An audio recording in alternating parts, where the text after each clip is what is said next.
Oh.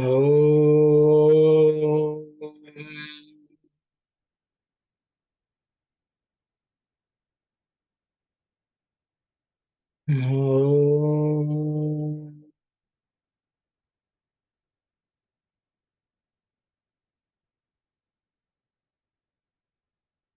Oh.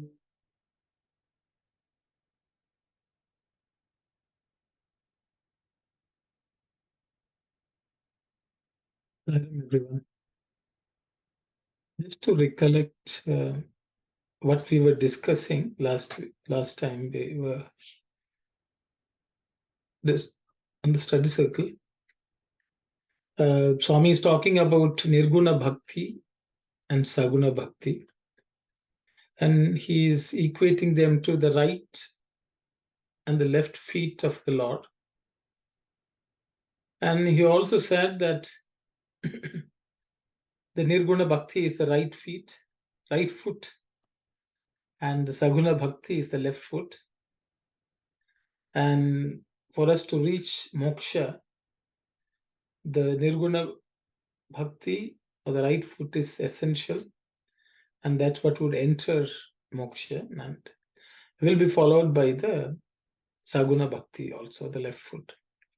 I think that's what we read, and I think we will discuss it today, I guess, based on whatever all of you have been able to contemplate on. Sairam sisters, maybe we'll just read the English piece again once more, and then. The question that Arjuna asked drew this further answer. Of course, there are two different types of bhaktas, the Saguna Bhakta and the Nirguna Bhakta, the votary of the formless one and the votary of the formless. Among the devotees, the Artha, distressed, the Artarti, the poor, and the Jignasu, the inquirer, are all eager about the nameful and the formful aspects of Godhead. Just as for every auspicious act, the right foot is placed first, the right foot of Nirguna Bhakti must be used for the attainment of liberation. That is the all-auspicious, that is to say, the sadhana of the formless Godhead alone gives illumination. Both aspects have value and are indispensable. How long can anyone have one foot inside and another outside? Even if that were possible, of what avail is it? So, Saguna Bhakti has to be adopted as sadhana, and Nirguna Bhakti is the goal to be reached. You can either see the whole universe as God, the whole Vishwa universe as Vishveshvara, Lord of the universe, or you can see the Vishwa and the Vishveshvara as separate and distinct, but both are the same. You may see the cloth as yarn, or you may see yarn and cloth as separate entities. But whether you realize it or not, yarn is cloth, cloth is yarn. To see yarn and cloth as distinct is the Saguna Upasana, the worship of God with attributes. To see yarn as included in the cloth, and the cloth as a collection of yarn, and the two as identical, is to worship the Nirguna aspect. This bhakti is not something that can be imported from somewhere. It is not something that is supplied by someone. It does not grow from the ground or fall from the skies. It wells up from oneself. It is selfless attachment to the Lord. The attachment, the love that is inherent in man, should not flow wildly in diverse channels. It should flow uninterruptedly in the direction of God. Then it becomes bhakti. This love is in every living being. Birds and beasts, insects and worms, all have love inspiring them, filling them, to the extent that it is appropriate to each. In short, life is love, Love is life. Thank you, Kalyani.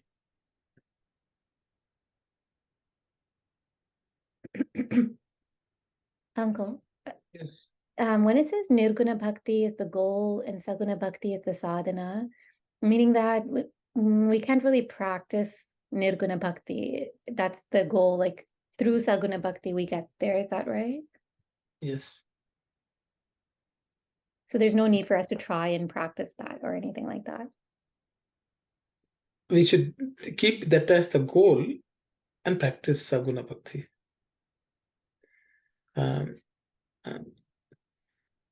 I think anyone who has been contemplating on this, I think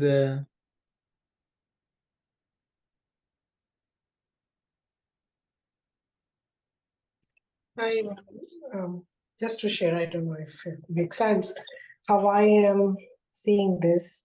Saguna Bhakti is form, right? So if I go to Niagara Falls or go and take a walk in nature, I start imagining Swami everywhere, like in birds, in trees, everywhere. And slowly the love towards the nature grows to the intensity where I don't need to visualize Bhagavan. It's just my love towards nature. And so with human being as well. Initially, my practice is to see Bhagavan within myself. So the word, thoughts, and deed comes, I literally imagine his form, like he's within. How can I make him sad? Make him feel bad because of the way I'm thinking. So right away, my thoughts, I kind of track my thoughts, bad thoughts, and same with other people. And anytime I feel, you know what, the person is coming. No, Bhagavan is there. So I imagine Bhagavan, and eventually the love, the intensity will go to the level. There's just love. That's how I do it. Sairam. Thank you, sister. Thank you. Anyone else has something to? Sairam, brother. I like to add some points too regarding this one. So in the bhakti, we have to start with the form. That is the only way we can concentrate. Once we develop that one, we can go to the nirguna. For an example, we are going to the bhajan and we are seeing Baba's photos and we are praying for that one. And Baba's giving the vibhuti from the photo and everything. This is all come under Saguna Bhakti. But for the beginning stage, we have to have the object to concentrate. Once we develop that one, we can move to the Nirguna Bhakti. Thank you, Saira. Thank you very much, brother.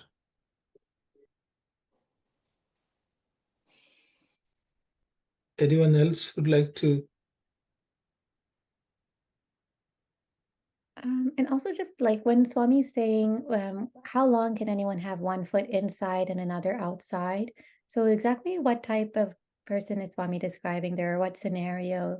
Is it like someone who's just so attached to Saguna Bhakti that, so what, I guess I'm just trying to see how does that apply to like a person having one foot inside and one foot outside? How long can anyone have one foot inside and the other foot outside?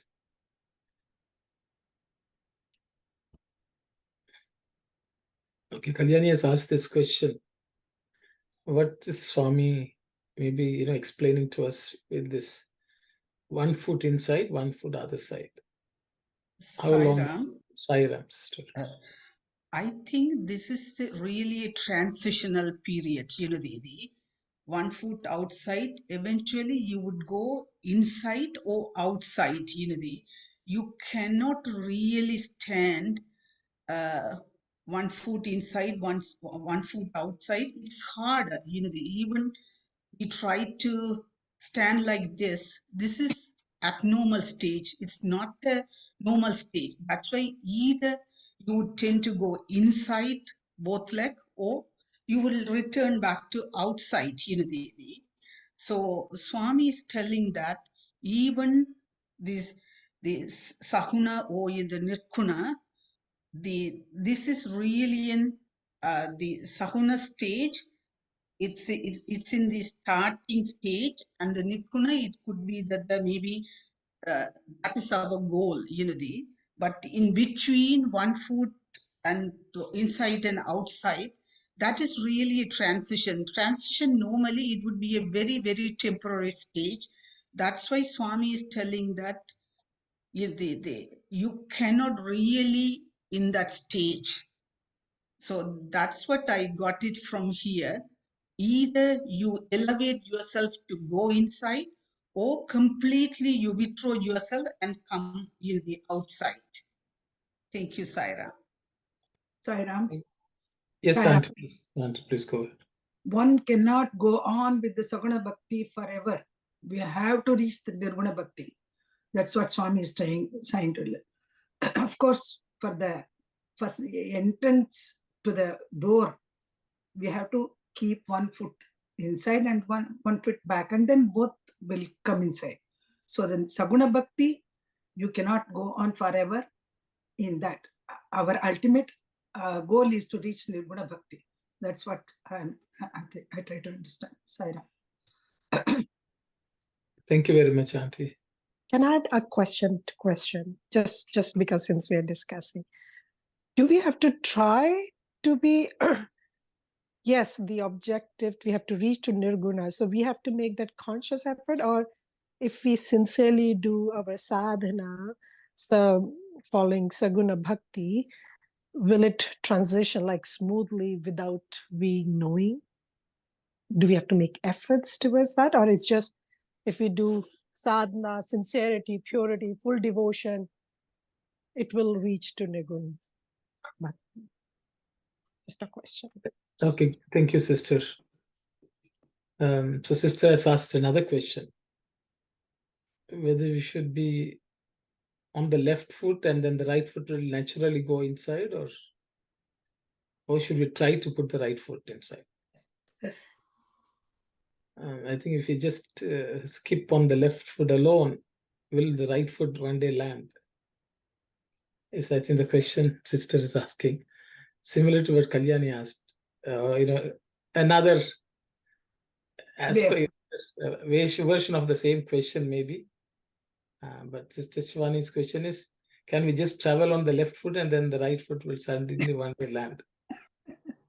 No, that was not the question that we put in the list. No, I'm just joking. Yes, it is. Silence. Anyone would like to share your thoughts? Sairam, in one of the previous sessions, we discussed slightly about this topic. Maybe the right foot or left foot, it doesn't matter. First, we have to have our full sincere effort to reach our goal. That is the reaching our destination to be oneness with the Atma. And in order to get into both the foot, I believe previously we discussed and identified that God's grace should be there, to track the other leg also, beyond the doorstep. So if we have the sincere effort from us, then the God's grace, it would pull us, even if we have little standstill and unable to move the other leg. God's grace will pull us and it will track us to move forward to reach the destination. That's why I strongly believe that not only our sadhana, but also the God's grace should be there to reach the oneness state. Maybe I could be in that is my understanding, maybe others may have maybe different opinion, but I thought to left foot to right foot, but God's grace should be there to go forward. Thank you, Saira. Thank you very much, Sister Anand. Yes, Sai Satish, please go. Saira, so for me, I'm just trying to understand this concept using how the sea becomes one with the ocean. So the sea has traversed many a path before it comes to become one with the ocean, and before the ocean accepts the sea merging into it, there is It's a river or seas, Satish? yeah, what I mean is river, and ultimately Yeah, what I'm yeah. saying is into Okay. merging into a larger water Yeah, body. because Yeah. that's okay. Go ahead. Yeah, yes, Anna. So the river itself, that's correct. Maybe I should have said river instead of the sea. So the river merging into the ocean. So at that point, the river has to give up in its identity of being a river, and then it becomes the ocean. And so when we talk about Saguna and Nirguna, it is about the devotee giving up his identity of who is having the Saguna or who is having that Guna. And what exists at that point in time is neither the Bhakta or the Bhagawan. What exists is only devotion or love. And at that point, Saguna becomes Nirguna because it takes the formless aspect, and the river becomes one with the ocean.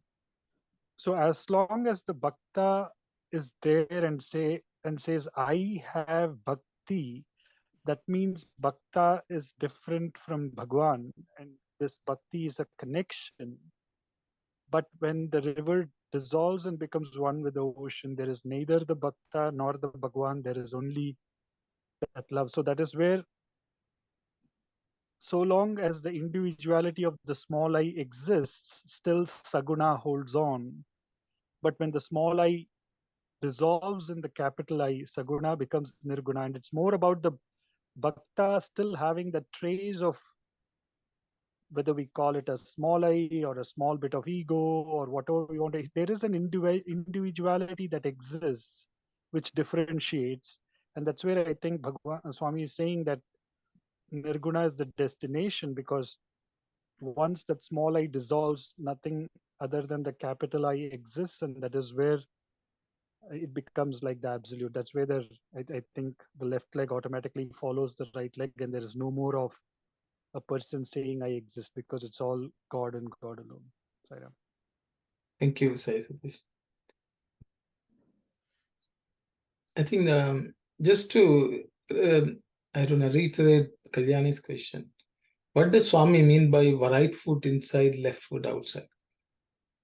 So I think we all understand that.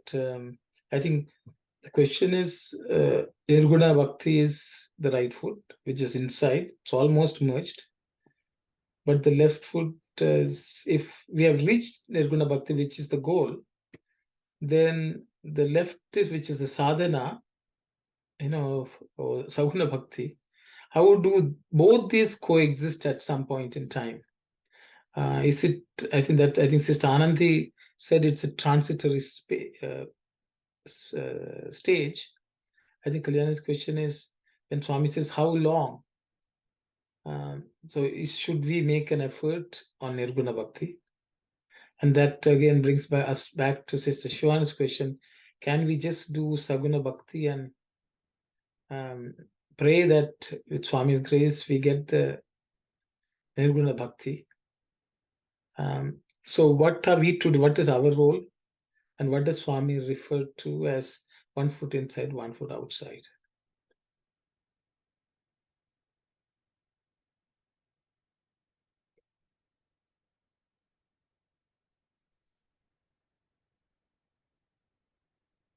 Both are indispensable. Swami himself is saying both are very necessary. So Saguna Bhakti is the sadhana, Nirguna Bhakti becomes a sadhya. That's goal. So step by step we are going.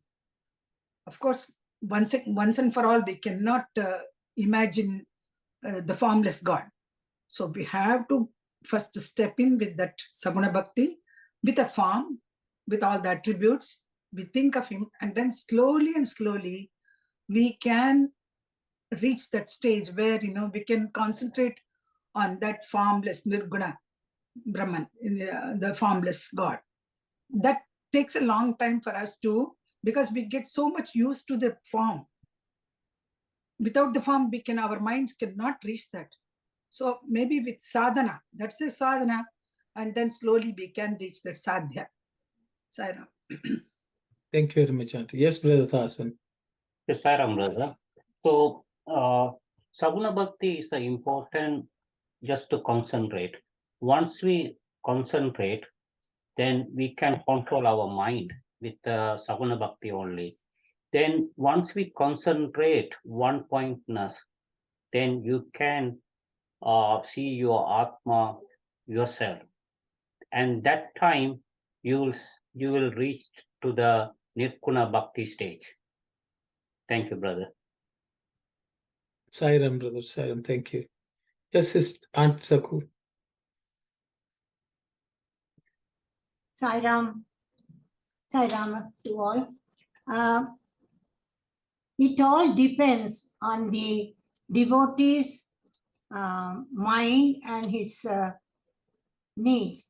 If his goal or her goal is to reach liberation, reach the Lord, and get himself eliminated, then that left leg, with his effort and with Lord's grace, he will have to take it and put it into the boat along with the right feet.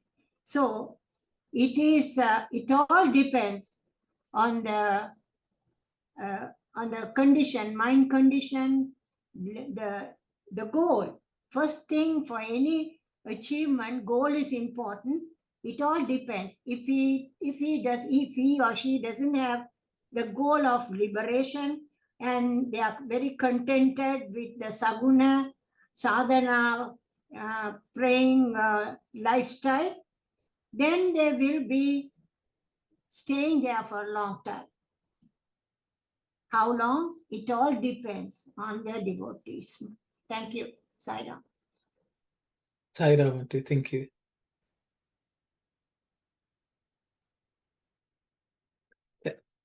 Again, I will come back to Kalyani's question.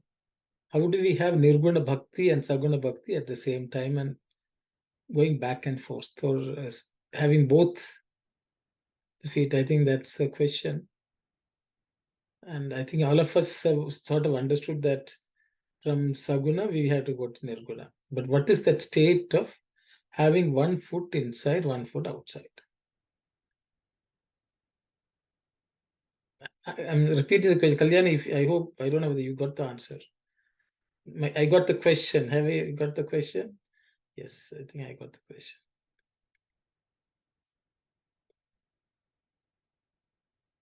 Okay, then maybe I will go at it. See, I think we all read Geetha Vahini. In Geetha Vahini, Swami gives an example for the exact same thing.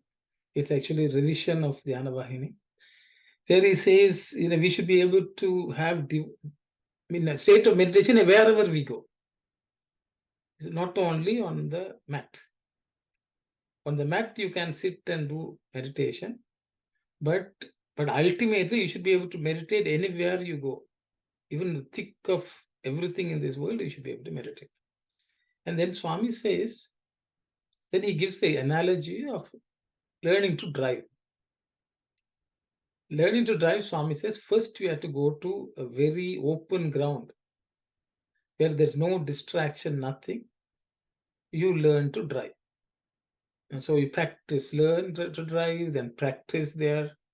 And then slowly you can try to attempt to go to the busy thoroughfare. So Saguna Bhakti is something like an aid which helps us to learn to have focus on the Lord, cultivate love for God, and so on. But ultimately, we should understand that we have to practice it. So, which is Nirguna Bhakti. That's the goal. Some people maybe just every day they like to go and learn to, open ground, they drive and they say, I'm a very good driver. But Swami will say, what is the use? Because the goal of driving in there is just so that you can go and drive in the busy thorough street. So the same way, Saguna Bhakti is a playground where we learn. But ultimately, the goal should be, we should drive in the Nirguna Bhakti. But then Kalyani asked the question, so what is this 1 foot outside, 1 foot inside? What happens is, when you reasonably you're good in driving, you will attempt to drive in some small street with little traffic. And then when you get scared and then you come back again and you practice. You may go for a test, you may fail. Then you have to again try that. So Saguna Bhakti should be attempted only to reach the Nirguna Bhakti state fully. Until then, they may have to be back and forth, you practice, and I think that's why Swami says left foot, right foot. So you try left foot for some time, then you walk, take a step with the right foot, go back to the left foot, go back to the right foot. Ultimately, one day we master. It's just like a child is given a walker to learn walking. It may walk with a walker, and then the parents will force it to, take a few steps by itself. It will walk, and then it will sit down and get scared. Then it will again take the walker and walk. So Saguna Bhakti should be used like that, is what Swami is saying. But the reality is sometimes there are people who can walk well, they will still carry a walking stick. In case, they're unable to walk able, you can right away put the walking stick and steady yourself. But one day you are just throw your walking stick, or even you can take the walking stick and enter your house. So I think both come together, but Swami wants us to cultivate consciously Nirguna Bhakti. And I think as someone said, Swami's grace is needed. That's what Sister Ananti said, I think. With Swami's grace, we will be able to learn that. So this is what I understand. I will stop here. Sai Ram. Auntie Saku, please go ahead.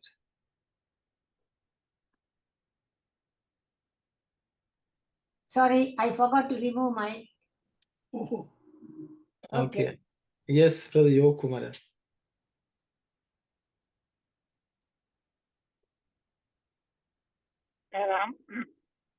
With our 2 legs, we can reach a shore to get in the boat. And the other one, as a Swami insisted for a Jodi meditation, easily dissolved in the Paramatma simply. With form, hard to dissolve in the Swami in the final stage. Thank you, sir. Thank you very much, brother. Thank you. Yes, Sister Narmada. Saraman, I just wanted to understand it, just to make sure that I understood what you were saying. When you said that going back and forth, you're back and forth on Saguna Bhakti. So we have to practice the Saguna Bhakti again and again. We'll fail, practice again, fail, practice again until we get to the Nirguna Bhakti. Is that what you were saying? So we won't, like, initially I thought 1 foot here and 1 foot there means it was like we're going back and forth from Saguna to Nirguna, because we are not there yet. We have to practice more and more the Saguna Bhakti, right? It's Nirguna Bhakti. Sorry, Saguna Bhakti, not the Nirguna. Right? Yeah, so I think the whole problem is maybe, I think we should discuss what we understand by Nirguna Bhakti and how is it practiced. Yeah. I think that will be a good question, because I think all of us seem to be very clear about Saguna Bhakti. Maybe we should discuss what is Nirguna Bhakti. How do we practice Nirguna Bhakti? I think that should help us a little bit. Auntie Saku, you have raised your hand again. Yeah. Sai Ram. In the Geetha Vahini, Baba has started saying that we have to use the form to meditate. You can use any deity, or we can use even his own form to Baba's form to meditate. And eventually, when you go on meditating all his form, his characteristics, everything, you become more familiar, and then eventually you can go further to a Nirguna situation where you won't need a form.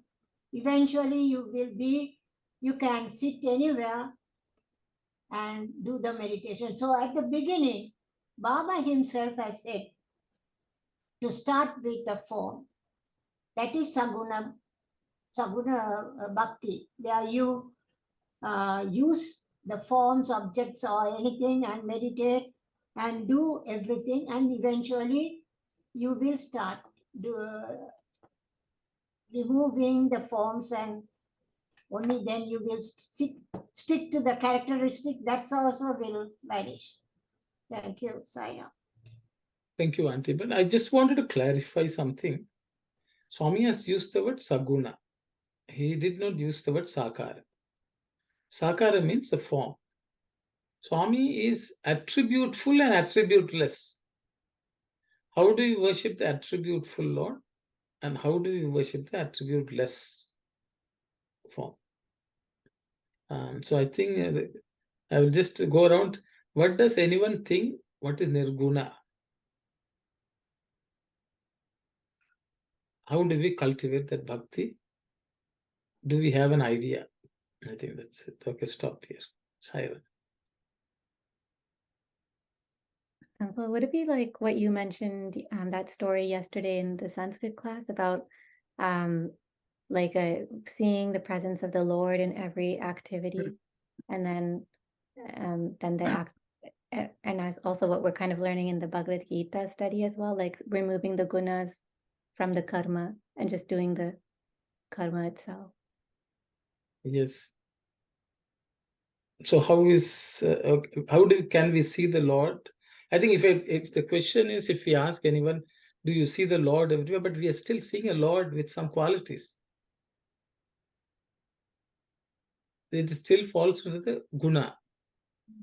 Even if we can see the Lord, we see some good quality, somebody demonstrating, and then we say, oh, it's a divine quality. But Swami is saying, go beyond that also. Yes, see, even in the Saguna form, you can see the Lord everywhere to some extent. Because wherever you see some good, value, love or something being expressed by someone, we'll think, okay, it's a divine quality. We see the presence of divine and so on. So sometimes seeing the Lord everywhere involves some quality. But Swami is saying Nirguna.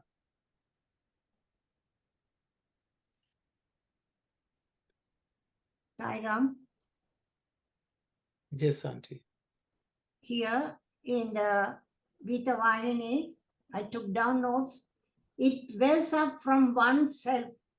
It comes automatically from within. That bhakti, it is selfless. It is selfless, and it has an attachment only to the Lord. Then it should flow uninterruptedly towards the Lord to become one with the ocean. That eventually it will come. It will take a long time, but it will take. But at the beginning, the feeling will come from within. And it will be a selfless attachment towards the Lord. This is what I read it in this book. And I think that is the right explanation for Nirguna, because no attributes. You have already, with the Saguna sadhana, you have known about the attributes, known about the Lord's actions and everything. Now eventually you become, your feeling sprouts out from within, and you feel that your attachment completely, you're getting attached to the Lord. Everything you want to do, what Lord has asked us to do, what He wants us to do.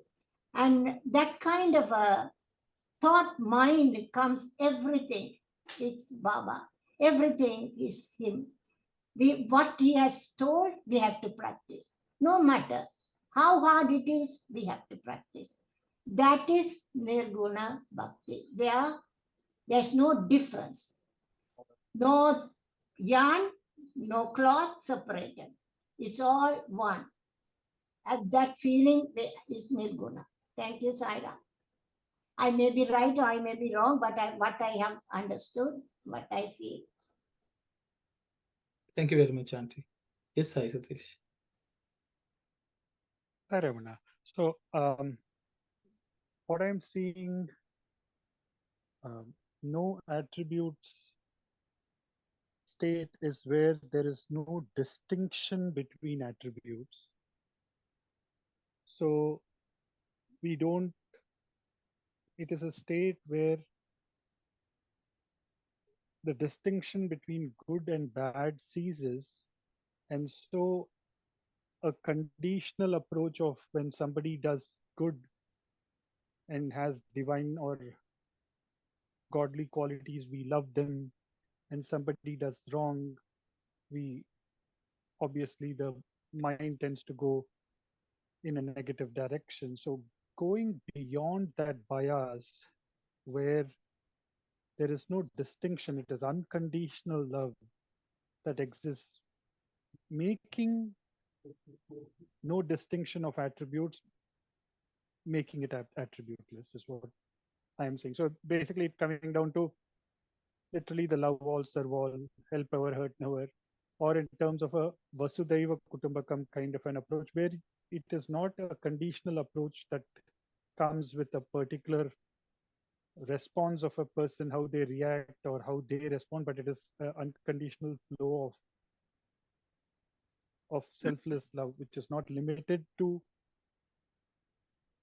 a particular form, whether it is Swami, Rama, Krishna, it goes beyond. Of course, I know it is getting connected to the form, but in terms of the attributes as well, there is no distinction. Thank you, Sai Satish. Yes, Brother Dasan. Yes, Saram, brother. So how we can practice Nirguna state mean?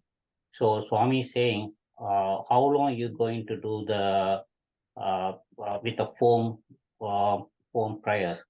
So one state you have to do the meditation, sit in one place. That's a one form and one name. In that state, definitely, whatever we studied, whatever Swami said, you can experience your Atma. That time you'll see the divinity everywhere, same Atma. So we cannot we cannot spend more time in Saguna Bhakti all the time. We have to move on to the Nirgun Bhakti. This is the way I think. Thank you, Brother Sairam. Sairam. Sairam?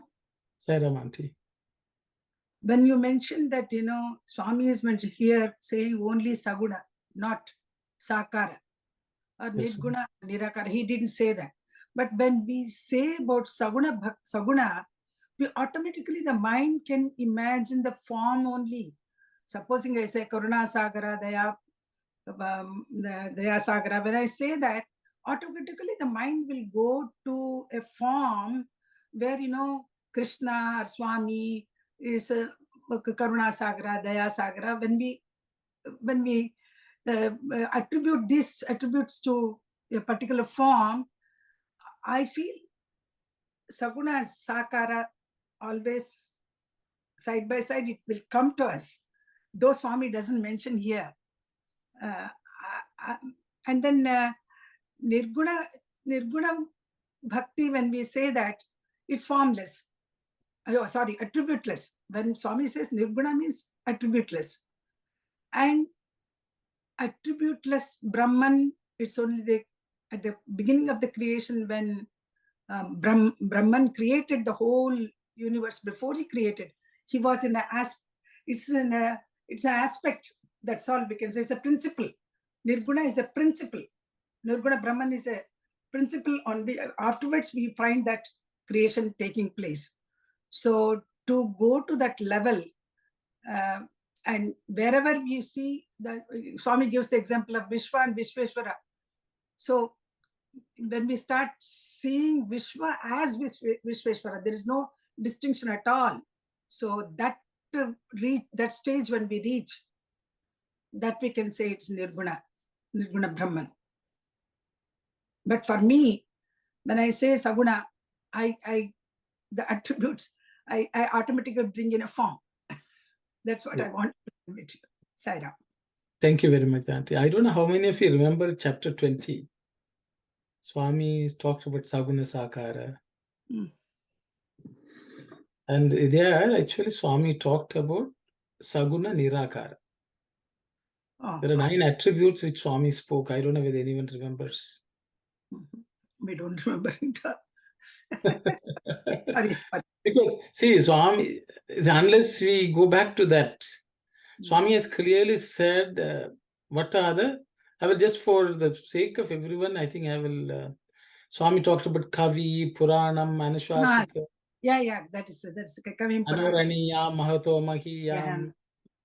you see, all that Swami spoke about. So that is what Swami is referring to here. So is he not referring to not Saguna Sakara? Nirguna? Nirguna Aditya Varnam, Tamasaf Parastat, yeah. Mahato Mahiyam, all that. That he calls them as Saguna Nirakara. Nirakara. Okay. Then now we are going Nirguna Nirakara. Swami has removed the Akara slightly before itself. And I think we all discussed, why didn't Swami went straight to Saguna Nirakara? Yeah, I was just wondering. Chapter 20. I think everyone has to go and read. But I think I will, I think everyone can do some homework there. But I think just to, I think what we don't understand is, because when we say Saguna, we think God is formful. God doesn't have form, is Nirakara, Nirguna. The form which we look at is actually our own creation. So our own creation, because we are Saguna, we have qualities. We are governed by the 3 gunas. As long as we are governed by the 3 gunas, we can only worship the Saguna form. The only person who has to become Nirguna is ourselves, not God. So that's why Swami says, Swami used the word selfless, which Shanti Sakku mentioned. What is this selfless means? We should become attachment free. We should not be attached to anything in this world. We should not be attached to any outcome in this world. Only then we are worshipping the Nirguna form. Because we have to become Nirguna without any gunas. Only then we can worship the Nirguna form. As long as we have gunas, God also, whatever form we worship is Saguna only. Whether it is with form or without form, it will be attributeful only because we are attached to the world, we are attached to outcomes, we are influenced by the gunas, we have not risen up to the gunas. As long as we are like that, whatever worship we are doing is Saguna. We can imagine, the mind may imagine, oh, now you are imagining some light, there is no form. It is just, Swami will say, it is Brahma, it is not Prema. It is just we are deluding ourselves, because as long as we are influenced by the gunas, as long as we have even a small vestige of attachment, we cannot worship the attribute less the Lord. So the thing is, we have to work. That's why Swami says the attachment, the love that is inherent in man should not flow wildly in diverse channels. That means what else is outside God means it's all the world. So once that attachment is completely removed, once we root out all the gunas from tamas, you remove rajas, you go to sattva. From there also, we have to go beyond the gunas, not attached to anything in this world, not attached to any outcome. Then we become nirguna, then our bhakti becomes nirguna bhakti, is the way I understand. But I think that is something which we have to cultivate slowly. Removing attachment is a very long process. We can imagine that we are worshipping the formless, attributeless God, but that is just the mind playing tricks. So Swami that is what I think Swami says. That is why Swami is asking. As long as we have attachment, sometimes we are without attachment, sometimes we are with attachment. Is it possible to have Nirguna while in a form, your human form? We have taken a human form. We are born with all those 3 gunas, sattva, rajas, tamas. Is it possible until the human form exists, all the three gunas also will exist, and it is, as you said, from tamas to rajas and from rajas to sattva. Is it possible in this existence? That's what my question. Sairam. I will wait for others to say something, share. Just Sister Shivani, go ahead. Just a question. I'm thinking about Mirabai. What I know about Mirabai is she's more Saguna Bhakti she had. But the explanation you gave, which makes sense, because I was thinking how Mirabai, she was basically concentrating on Lord Krishna, but she lost that body and mind attachment. She reached to the point where mind and body was just not there. So I guess that explains that she was in the Nirguna Bhakti. She transformed into Nirguna Bhakti. Does it make sense? Yes, sister. Because I'm just thinking, because she lost her body and mind attachment, right? How, sister, and when? Sorry? How and when, I asked. That I don't know. That you have to answer. I initiated, you completed. Nobody was present there at that time when she became Nirguna. No, but there is a story when she merged into Lord Krishna, like she went. Those are the stories, right? Even yeah. And nothing was affecting her. Like people were like her own family members were trying different things, but nothing affected her because there was no body and mind attachment, right?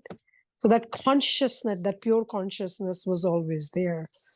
So I'm just thinking that from Saguna Bhakti, it kind of led to Nirguna Bhakti by itself, but Saguna Bhakti was so pure and so, I would say, intense that body and mind they were just used as tool to eat, to drink, to do, but wherever it need to do as a human being some act, but they wouldn't, as Brother Sai Satish said, there was no impression left on anything. Is it good, bad? Nothing. It's just pure consciousness. It's just, you are just there, but no judgment, no sentiments, nothing. Yeah, I think Sister Narmada will answer that question. But I will ask Auntie Saku to go first. Yes, Ram. Yes, sir. It's I have a question because this Nirguna Bhakti, it has so many challenges, right? Because the attachment, getting out of this attachment will take a long time. In the human life, as Bhashyamanti says, it's very difficult. But is there a way we can overcome? I don't know. Can you please advise us? I don't know, Auntie. So yes, Brother Dasan. I think Brother Dasan is going to answer the question. Sairam, brother. The attachment is there because of I am the doer. Because we are in the Maya. So once we come out from the Maya, you have to understand when we came to this earth, we came alone. And all the wife, children, and all temporary. So what is permanent? So Atma is the permanent. So Sat Chit Anand, Chat, so which is permanent. Once you use your jnana and the wisdom, you get the bliss. That time you will, above the three gunas, you are in the bliss. So that's once you set it Anand, what is permanent? Only the Atma is a permanent. For that, you have to get the knowledge, the wisdom. Then when you get the wisdom, you can get the bliss. So that time you are in the Nikun stage. Thank you. Thank you very much, Brother Dasan. I think Sister Narmada or Sai Satish have to speak about Meera. When did Meera did she become a Nirguna Bhakta, and when did she become? I am putting them on the spot because both were involved in a Meera play today on Ladies' Day. So they have lived with it for a while. I defer to our director, Sai Satish, Brother Sai Satish. Wow. Simon, I'll check back with Mirabai and come back to you on this. So I'll, yeah, but just to answer, like, yeah, I don't know about the state of Mira because okay, if I have to just step a little back and so every time, whether it is Mirabai or any other saint or any other great devotee of the Lord, even as they go through their life, through trials and tribulations, we see that at the end, when that pining for the Lord becomes so intense, where it is, that is where I'm going to the river and the ocean thing, because at the point when the river and the ocean meet, there is a pushback by the ocean till the river gives up its individuality and becomes one with the ocean. So till the point of intense separation is given up to feel intense oneness, that is when Saguna dissolves into absolute Nirguna. So whether we say about Mirabai's pining, so at that point in time when she sees Lord Krishna, she sees him like everywhere.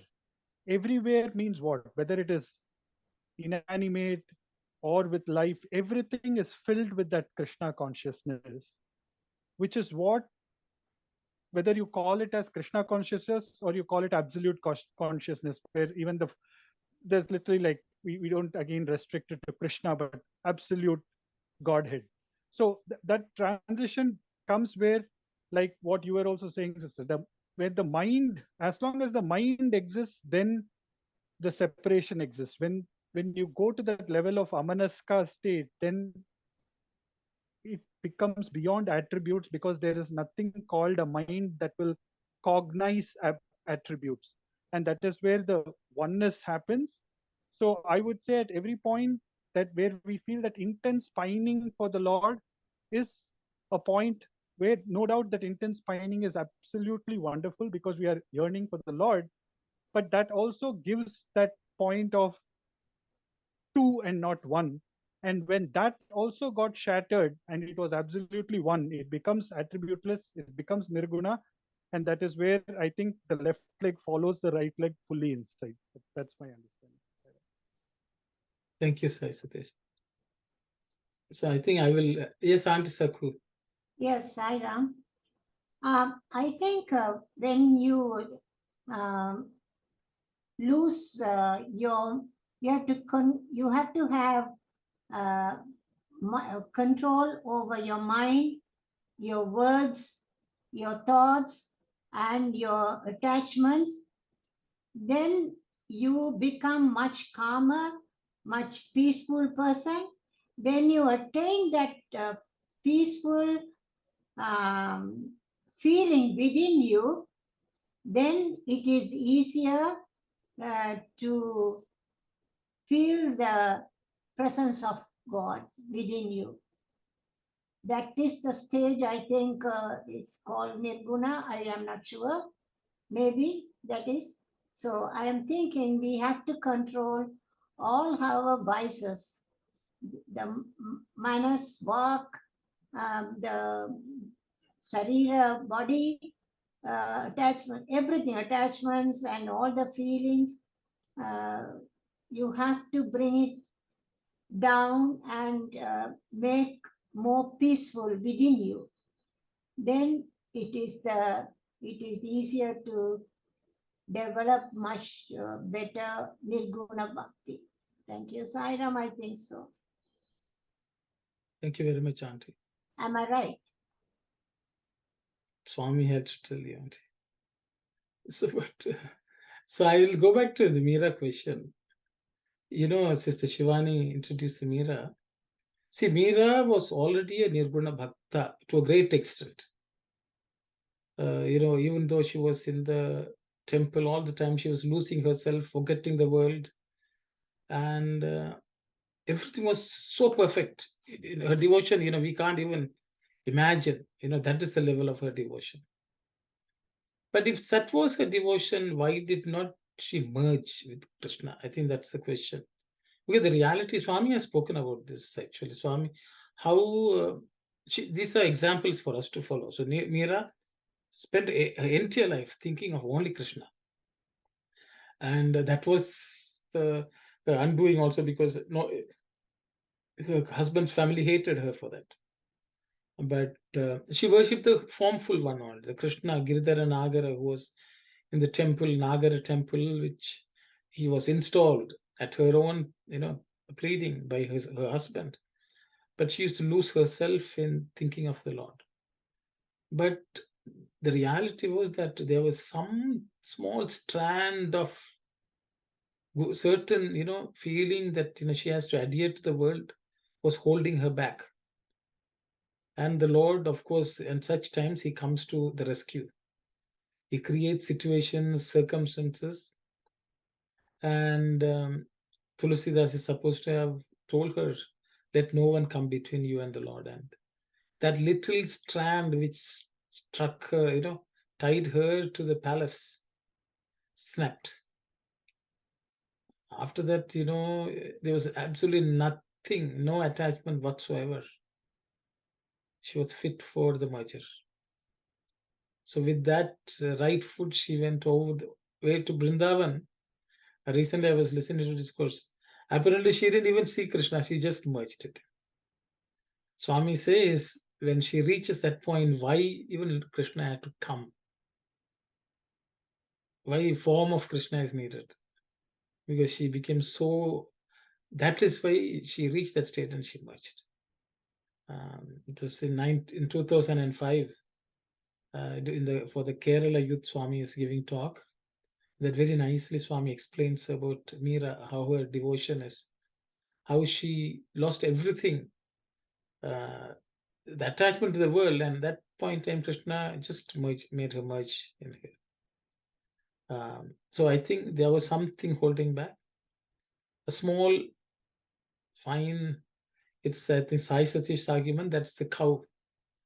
That's the poor Brahmin's cow.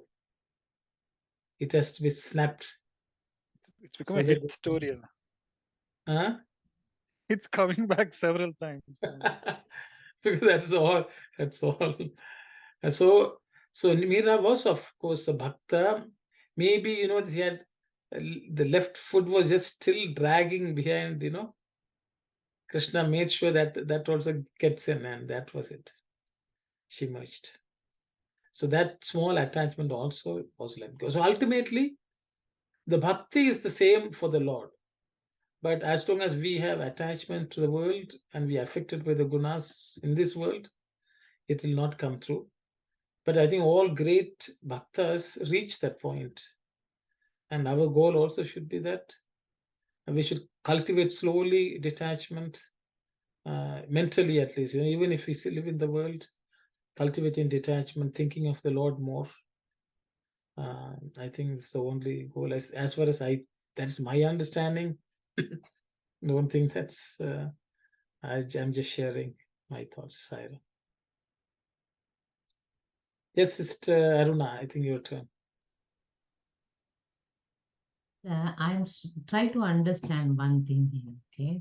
Swami says to keep the right foot, which is nirguna. Then why Swami is saying then again, how long you can keep the left foot out, you have to bring it in. That part I didn't understand. Because nirguna state, why you wanted to bring the other one?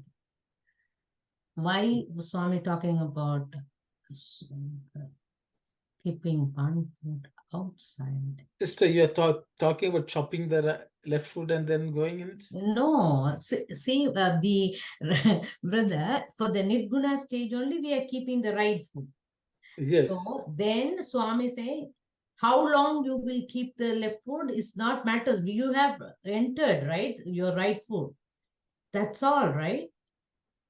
Because you are at nirguna stage. The left foot is referred to the... Saguna stage, right? So why now thinking about the left to bring it? That's part only I'm thinking of myself.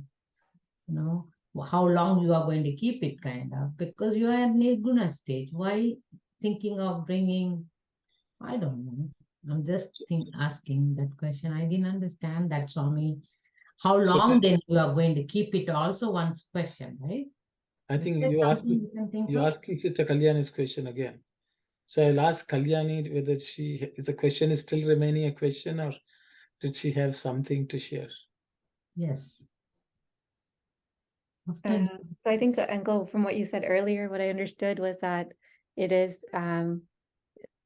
we kind of go back and forth between having that attachment to outcomes and feeling that, you know, having the gunas or being attached to things. And then maybe we sometimes practice trying to get rid of attachments, and that's us putting the right foot in, but then we fall back. So that was my understanding. So, Sister Aruna, the attachment has to completely go. Then the left foot, which is attachment based, will be only attached to God. So left foot refer to the God attachment? Yeah, left foot tends to be attached to the anything, form, whatever. The other because Swami asking to bring it in because that attachment only with the God. Exactly. That's okay. So the attachment stays out with other things. I am just reading the last paragraph, sister. Yes. The attachment, the love that is inherent in man should not flow wildly in diverse channels. It should flow uninterruptedly in the direction of God. Then it becomes bhakti. Don't you think the in a Nirguna Bhakti you have lost your attachment at the time? Attachment to God. So you have to bring it both. Okay.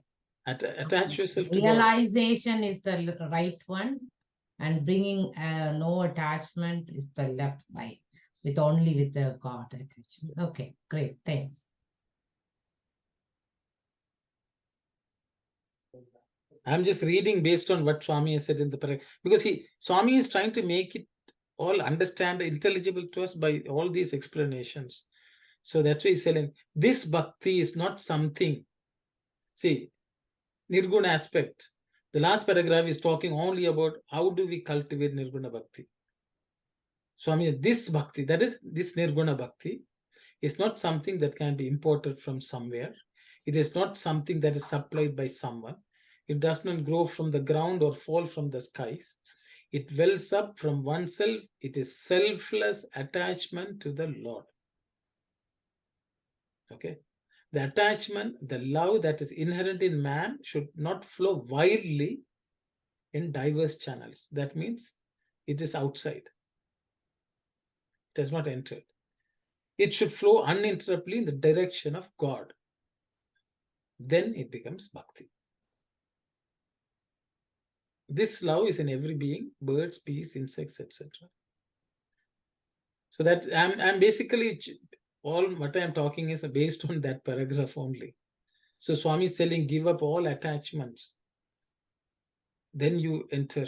See, not only Dharma Vahini, we go back to Sandeha Nivarani. He is telling all devotees can only come up to the entrance of the palace of the Lord. For us to enter in, there should be no attachment. Then such a person will become the crown prince. I think that's what Swami said. I don't know whether I've gone back too far back in our studies. Sandeha Nivarani Swami is telling the same thing again and again. He is saying all devotees will come up to the entrance of the Lord, of the palace. To become the crown prince, you have to let go of everything. And then only you become anointed as the crown prince. And then, the Lord is yours, or something like that. Sorry to take you all back to Sandhya. I think we should have, revisions on each of those passages. That's the only way we are going to remember. It's the same thing. Actually, Swami has already explained many of these in Sandhya Nivaran itself, in Dharma Vahini. And again, he's explaining it. So ultimately, leave all attachment and then you can enter the mansion of the Lord with both feet. Yes, Brother Dasan. Sairam, brother, I think we all are confused with the legs. So Swami's point is here Even I think.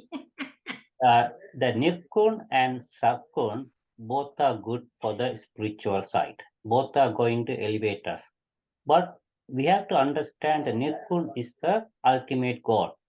So why you want to be on the left foot all the time?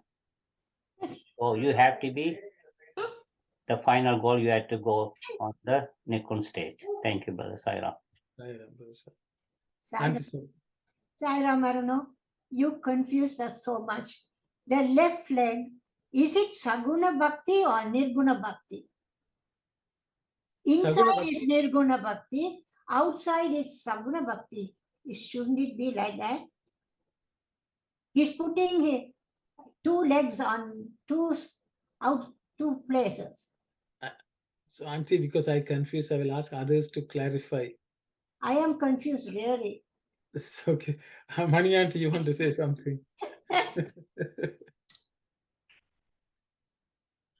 I feel the right foot which is inside is already Saguna Bhakti, not Nirguna. Saguna Bhakti we are practicing. And now the left leg is outside. That attachment to the world, attachment to our relatives, family, everything. That is, why don't we read the enter into it. Then it becomes, it doesn't become Nirguna Bhakti immediately.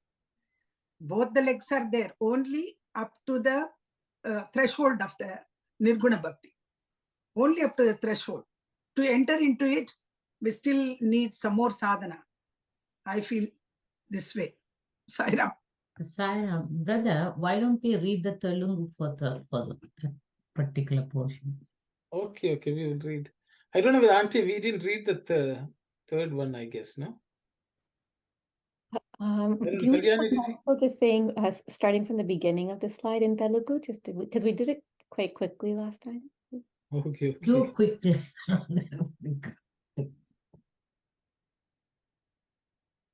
Or from the second paragraph, or like, yeah, if you can just maybe from the beginning. Auntie, Tarvata Arjunudu అడిగిన ప్రశ్నలో సగుణ భక్తులనియు. Okay. Is Sitaram today? Saguna Vishwaram. Saguna Bhakti Sadhananga. That one? Tarvata. Sagunudu praveshinchunu. Nirgunadu modata praveshinchunu. That's why you are saying it's Nirguna is right foot. Is it? Yes, Auntie. Yes. Nirgunudu modata praveshinchunu. Tarvata sagunudu praveshinchunu. Swami is saying first the one with the person with Nirguna will enter and then Saguna will enter. The previous sentence says moksha sadhanamunaku nirgunamunu kudikalu modata pettavallu. That's very clearly he says. Yes, Auntie. So anaga moksha sadhanaku నిర్గుణుడు మొదట ప్రవేశించును, తర్వాత సగుణుడు ప్రవేశించును. ప్రవేశము ఇరువరికి కలదు. The entrance is for both of them. అట్లు లేదని చెప్పటకు వీలు లేదు. There's no way for us to tell that's not possible. ఎవరైనాను ఒక పాదము లోపల మరొక పాదము వెలుపల ఎంతసేపని పెట్టుకోగలరు? Whoever it is, for how long can they keep one foot inside and one foot the outside?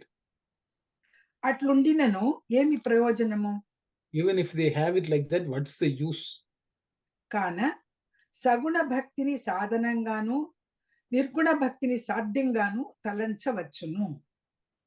Therefore, we have to treat the saguna as the sadhana practice and nirguna as the goal to be reached.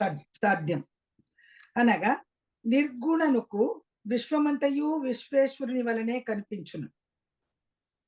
For the one who is Nirguna Bhakta, the entire world will see as world, the form of the Lord. సగుణుడు విశ్వము వేరుగాను విశ్వేశ్వరుని వేరుగాను తలంచవచ్చును, చూడవచ్చును. The one who is a Saguna Bhakta will see the world as different from the Lord. ఈ రెండును లక్ష్యార్థమున చూచిన ఒక్కటే. If both these are seen from a principle of the implication for both is the same. ఎట్లన కొన్ని చోట్ల దారముగా ఉన్న వస్తువే మరొక చోట వస్త్రముగా కనిపించును. At some points, something which is the thread, at other points it will be seen as a cloth. వస్త్రము వేరు దారము వేరుగా ఉండను కానీ, even though the cloth is different and the thread is different, దారమే వస్త్రము, వస్త్రమే దారము. The cloth is made up of the threads and the thread has made the cloth. Thread is the cloth, cloth is the thread. Thread is cloth, cloth is thread. Sorry. దారమును వేరుగా వస్త్రమును వేరుగా చూచుట సగుణోపాసన తత్వము. To see the threads as different from the cloth is Saguna worship. దారము యొక్క సమ్మేళనమే వస్త్రమని రెండిటిని ఏకముగా చూచుటే నిర్గుణ. నిర్గుణని నిర్గుణి యొక్క తత్వముగా భావించవలని. So the Nirguna person will see both the thread and the cloth as one. అయితే భక్తి అన్నది ఎక్కడి నుండి వచ్చి పడునది కాదు. But then it does not come from somewhere outside. ఎవరు అందించినది కాదు. No one gives it to you. భూమి నుండి రాలేదు. It did not come from the earth. ఆకాశము నుండి పడలేదు. It did not fall from the sky. తనలో నుండియే వచ్చు భగవద్ అనురాగము. It is attachment to the Lord which comes from within.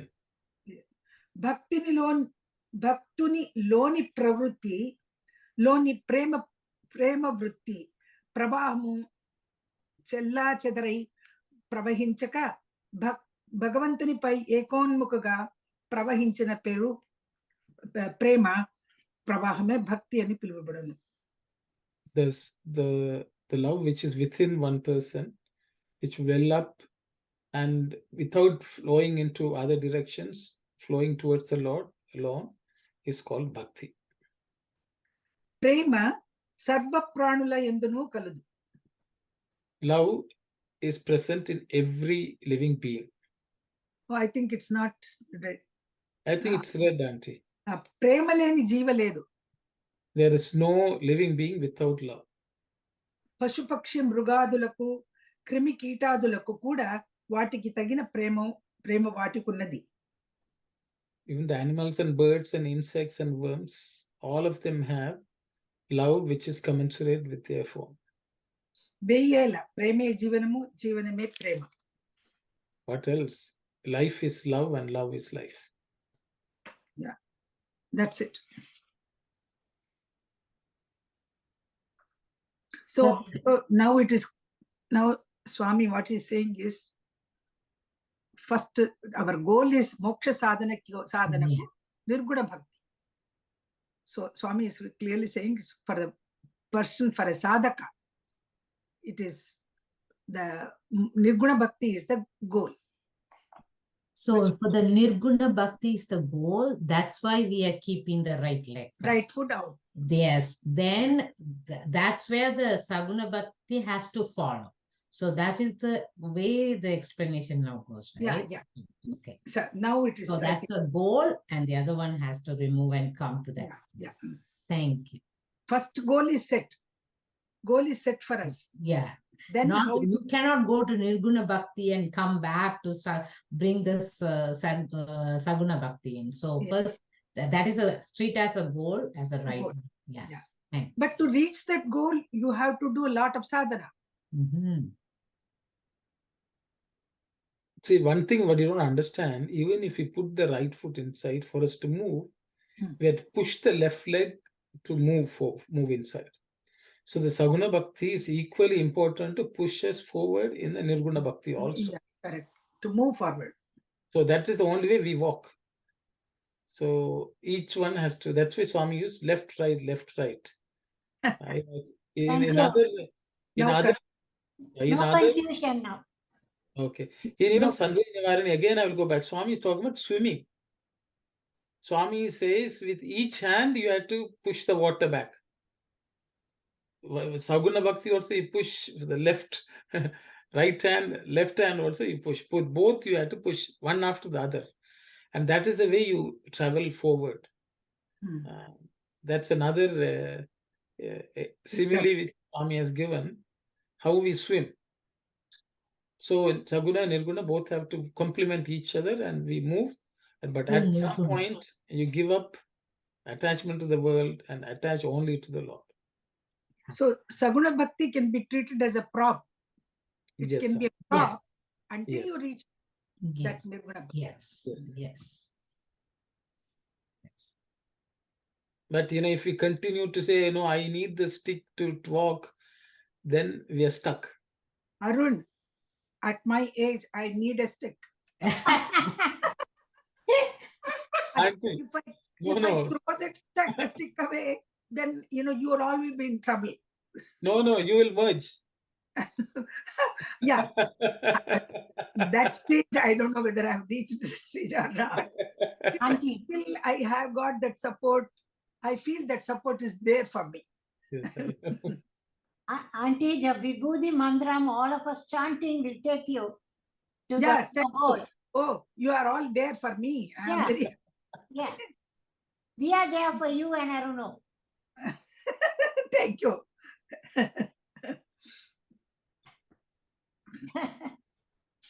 The silence, Sister Shivani, please.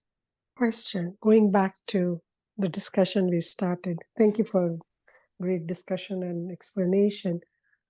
I'm stuck to Mirabai. So when you said she still had little attachment with the household and, the worldly thing or society, and that's where, I'm thinking a tool or the intervention happened and then she was detached and that's when she got merged. So I'm thinking what Sister Ananti said before, if we can start with Saguna. Of course, I don't think I'm there yet where I can see Bhagawan in everybody, but reach to that level that everything is God, even if visualizing him or seeing him, our Lord, who's Karuna Sindhu, who he will make sure that we merge and he will give us the path, direction, wisdom, whatever we may call, or, that intervention will come where we will reach to Niguna. Because I'm just thinking, do I need to really think in mind, I have to Nirguna Bhakti objective, do I have to strive towards it, or just create my love so much to Bhagawan that is just, I just see him everywhere. I just want to see him everywhere, every time. Like even if I wake up in the night, I just want to see him. Should I not focus, I just want to love him to that extent, or forget about, or should I keep in mind the objective, I have to reach to Niguna where I'm not visualizing him? I don't know. Should we have that, or is just to love him to the extent how he has explained before? Don't love me, just love what I have done, the compassion and all of those things. So I'm just kind of make sure, should I keep that objective in mind or just continue my journey to love him? Or see him everywhere? Sister, I think I will first go, then I think others can chip in. We discussed Meera. Until the last, till she merged Krishna, the form, everything was the same for her. Maybe she got a bit detached to the physical statue of Krishna which she installed in the temple. That, that attachment she let go, because one of the reasons she remained was she was attached to the statue of Krishna which she from childhood, which she possessed and which was installed in the temple. And what happened was, the last thread was they made her not go into the temple. So then, because she was dancing with everyone in the temple or something like that. That is when she really didn't know what to do. Then it was then that Tulsidas supposed she must have written to Tulsidas and said, "This has happened. What do I do? I can't even sing. I can't mix with the sadhus and people, devotees of Krishna." And that is when Tulsidas advised, "Let nothing come in between you and the Lord." And then she realized that her own attachment to something physical was keeping her away from the Lord. That itself has become an obstacle. But I don't think she forgot the form of Krishna. I don't think she forgot the name of Krishna. Till the last moment, she was singing to the same form but what vanished is the worldly attachment. And she was totally attached to the Lord. That's the way Swami also speaks about Meera, and that's the way her story is written. So I think it was not. She didn't say, "Okay, now let me forget Krishna. Let me do some nirgunas something." She would be at loss. What can she sing? She can't sing even anything. So I think she stuck to that Saguna form because, as Swami says, the left foot comes along with you into the merger also. Without both the feet go in. So Saguna is equally important. We don't have to give it up, but we need to also cultivate Nirguna through our own detachment from the world. Is the way I understand. Still, I will stop here. We'll ask others Thank to you. Thank you. Auntie Saku.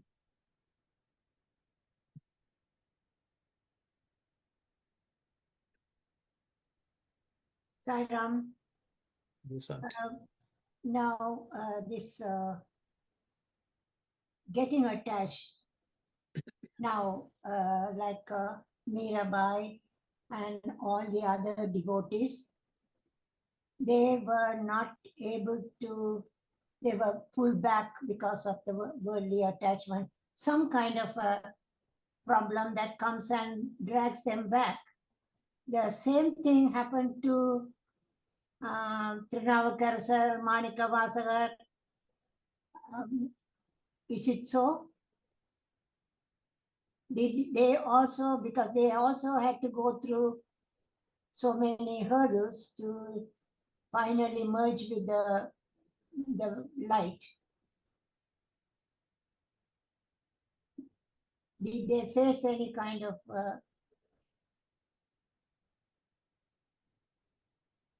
I'm sure they are also similar, Auntie. Similar? Yes. Yes, I, Satish. I was just linking up what I can't hear him. Is it fine Yes. now? Yes. Yeah. Now we are Saguna. So just trying to link up what Sister Shivani had asked and with Auntie Saku's question as well. So I think in our state, we will have to keep, like, do we put any effort for breathing now? It's completely like involuntary. So if we are able to put in that much effort, that we have to put in that effort to get to a stage where we start literally seeing Swami everywhere and experiencing every moment filled with Swami's love and his presence. That is what, like, as I have to do in my progress at this point in time.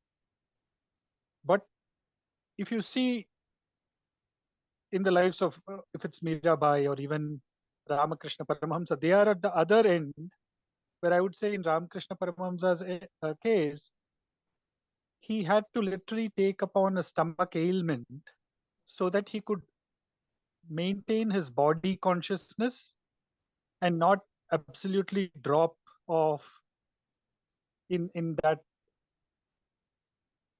nirguna state. Because ultimately what happens is when we get into the feeling of becoming one with the divine, no longer can the body contain it also has to drop. In the process of saguna becoming nirguna, the one that defines guna, which is the deha, also has to drop, because now the person has identified themselves with the dehi or the indweller. So in the case of, I think whether it is Mirabai or a few other people as well, like what Anna was also mentioning, when that intense vairagya comes, of course they have the complete attachment to the Lord, but the final thread there snaps, then they absolutely become one with the divine. So in the case of devotees like Mirabai or people like Ramakrishna Paramahansa, I think it's about the last strand, whether they are willingly keeping it to bind themselves, or just for Mirabai's thing, we could also take that learning as something she had to go through all that so that we learn what is that devotion for God, till she cut the final snap, or Lord Krishna cut the final strand of that which was attaching her to this world. But for us, I think since there are many strands that are attaching to us, and we have to go to that point where only one, that intense strand is binding us to the Lord, that intense effort is needed, not with a focus that, oh, Saguna is becoming Nirguna and so on, but just out of that pure absolute love, where we are just pining intensely for that love and pining intensely for that oneness that we want to see the Lord around, that it takes us to a stage, and then on its own, like I think Swami has mentioned in the other Vahini also, once the fruit ripens, it just falls off. There is nothing like, oh, now the fruit has ripened, so will it have to fall? What will be the process of it falling down? Nothing of that exists. It has ripened, and so it falls. It's a superfluous process that happens. So I don't need to worry about when I will ripe. Let him decide.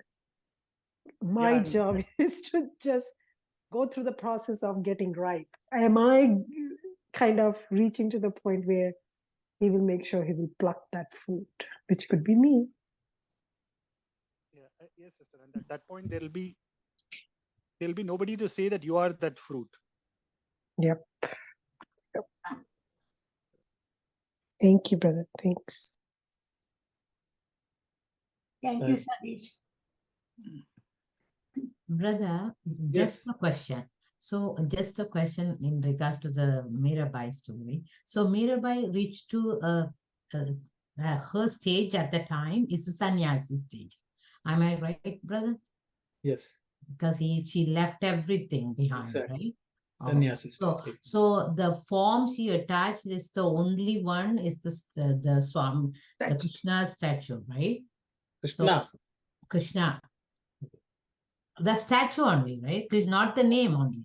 There's no statue anymore. She was attached to Krishna, not the statue. She left the statue in the temple and left. Yes. For Vrindavan. So only the name she attached, that's the form.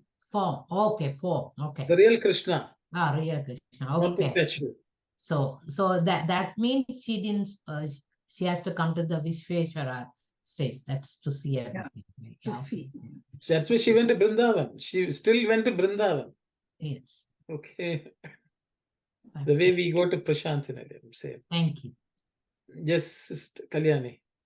So, Uncle, like, you know how you were explaining that before in the Geetha class, how karma can be done with rajas, tamas, or sattva, and then you can also do karma without any guna. So that's the same here. So because sometimes when I'm thinking saguna nirguna, it's about, I think of God as this way, and then I think of God as without form, as the goal that changes from form to without form. But actually, the goal is always the same. It's always just the formful God. But what's changing is my bhakti. Is my bhakti rajasic, tamasic, or sattvic? In which case it's saguna bhakti, or is it beyond any of those?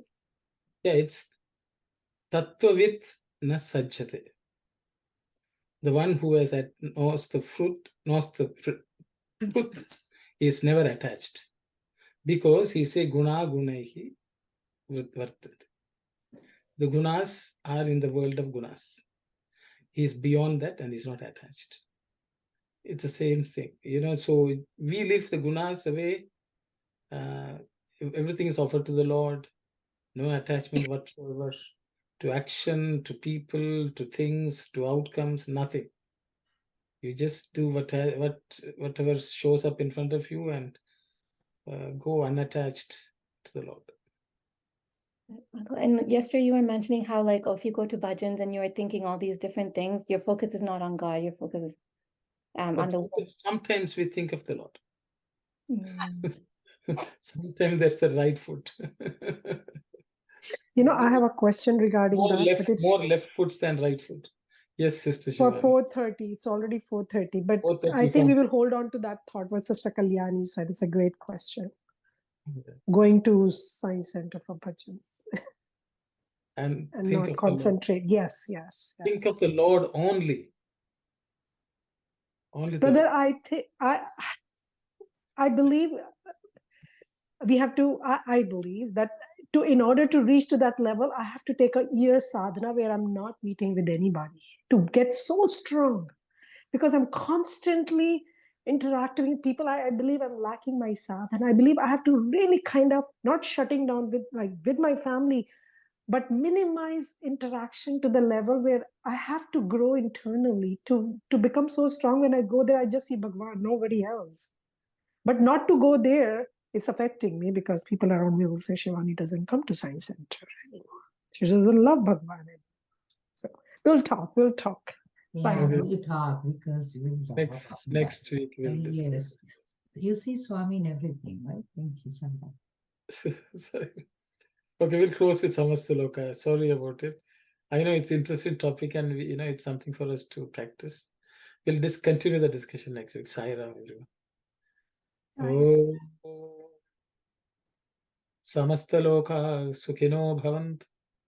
Samastaloka Sukhino Bhavant. Samastaloka Sukhino Bhavant. Om Shanti, Shanti, Shanti. Sai Ram, everyone. Thank you. Thank you, Saira.